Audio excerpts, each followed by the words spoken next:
আসসালামু আলাইকুম। কেমন আছেন সবাই? আশা করি আল্লাহর রহমতে ভালো আছেন। আর অল্প কিছুদিন পরে মাহে রমজান। আজকে আপনাদেরকে আমি ১০টা কারণ বলবো, এই ১০টা কারণে রোজা কখনো ভাঙে না।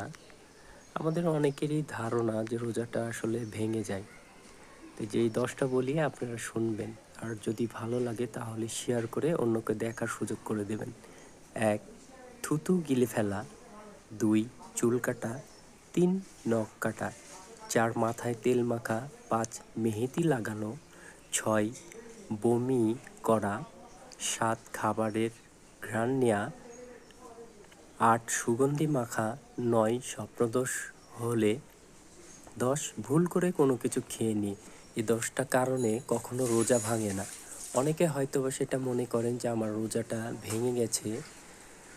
না জানার কারণে অনেকে সেই রোজাটা ভেঙে যায় এবং রোজাটা হালকা হয়ে যায়। আল্লাহ তাআলার কাছে প্রার্থনা করি আমরা যেন রমজান মাসে ৩০টা রোজাই সুস্থভাবে করতে পারি। আসসালামু আলাইকুম। আল্লাহ হাফেজ।